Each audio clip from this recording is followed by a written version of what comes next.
نحمدہ ونصلی علی رسولہ الکریم اما بعد۔ وظائف ٹیوب کے پیارے سامعین و ناظرین، السلام علیکم ورحمۃ اللہ وبرکاتہ۔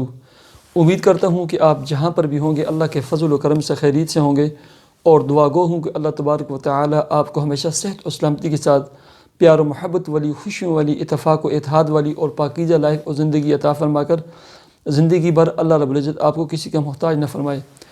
پیارے سامعین و ناظرین، 90 سے 95% لوگ غسل کرتے ہوئے ایک اتنی بڑی غلطی کرتے ہیں، اتنی بڑی مسٹیک کرتے ہیں کہ جس کی وجہ سے اکثر لوگوں کا غسل نہیں ہوتا۔ یوں وہ بغیر غسل کے گھومتے ہیں، پھرتے رہتے ہیں، حتیٰ کہ نمازیں پڑھتے رہتے ہیں، عبادات کرتے رہتے ہیں، اور جب غسل نہ ہوا، انسان کے جسم پاک نہ ہوا، اور جب جسم پاک نہ ہوا تو جو بھی عبادات کی جائیں گی وہ قبول نہیں ہوگی، بلکہ آپ کے چہرے کے اوپر مار دی جائیں گی۔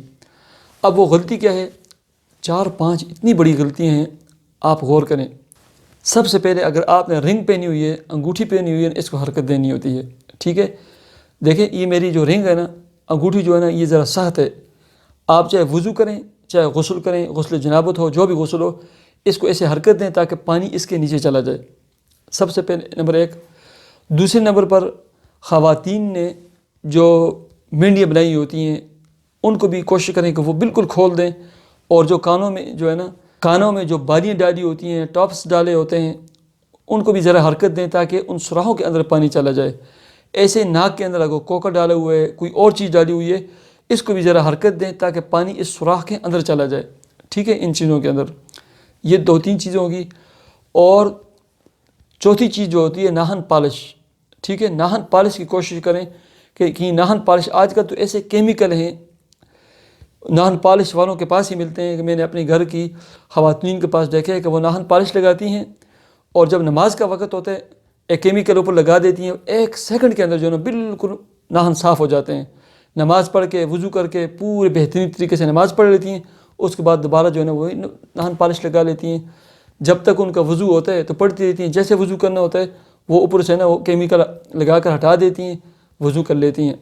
ایسے ہی وہ تمام خواتین جنہوں نے بڑے ناخن رکھے ہوتے ہیں، یاد رکھیں، ان تمام بہنوں کی خدمت میں عرض ہے جو سنت کے مقابلے میں سنت کو پس پش ڈال کر ناخن بڑے رکھتی ہیں نا، اس کا سب سے بڑا نقصان یہ ہوتا ہے، ایسی خواتین کے رشتے نہیں آتے، پہلے نمبر پر۔ دوسرے نمبر پر، ان کا جو دل ہے نا، ان کا جو ضمیر ہے نا، ان کو خودکشی کی طرف مائل کرتا ہے۔ آپ یقین کریں، میں کراچی میں ہوتا تھا، ایمرجنسی میں ایک ڈاکٹر ہوتے ہیں، ڈاکٹر حمید اللہ جان، جناح ہسپتال کراچی کی، وہ میرے بہت گہرے دوست تھے۔ دوست ایسے بن گئے تھے کہ ایک سفر میں ہم اکٹھا سفر کیا تھا، وہاں دوست بن گئے تھے، تو میں پھر کئی بار ان کے پاس آیا گیا۔ انہوں نے مجھے بتایا تھا کہ میرے پاس جتنی خودکشی کے لوگ آئے ہیں نا، ان میں سے سب سے زیادہ جو خواتین ہیں جن کے ناخن بڑے ہوتے ہیں۔ یہ کیا وجہ ہے؟ پھر میں نے جو نتیجہ اس کا اخذ کیا نا، اس کا نتیجہ یہ ہے کہ جو انسان سنت کے مقابلے میں سنت کو پس سے پش ڈال کر ناخن بڑے رکھ دیتا ہے، تو یہ ناخن بڑے رکھنا، اس کا گناہ کے علاوہ یہ وبال ہے کہ یہ آپ کو، آپ کا ضمیر، آپ کا دل چھوٹی چھوٹی باتوں میں دل برداشتہ کر کے آپ کو خودکشی کی طرف مائل کرتا ہے۔ تو اگر آپ کے ناخن بڑے ہیں تو ان کو کاٹ لیں، نیل بڑے ہیں تو ان کو کاٹ لیں، اور ان کے نیچے میل کچیل اور آٹا جم جاتا ہے اس کو آپ غسل کرتے وقت کسی چیز کے ساتھ بالکل ہٹا دیں۔ یہ ایسی غلطیاں ہیں غسل کرتے وقت، اگر ان کے نیچے پانی نہیں پہنچے گا آپ کو غسل نہیں ہوگا، جب غسل نہیں ہوگا تو آپ کی کوئی عبادت بھی قابل قبول نہیں ہوگی۔ امید ہے کہ آپ کو یہ ویڈیو بھی اچھی لگی ہوگی، مسئلہ بھی سمجھایا ہوگا۔ مزید مسائل کے لیے، وظائف کے لیے اپنے چینل وظائف ٹیوب کو ضرور سبسکرائب کیجیے۔ اللہ حافظ۔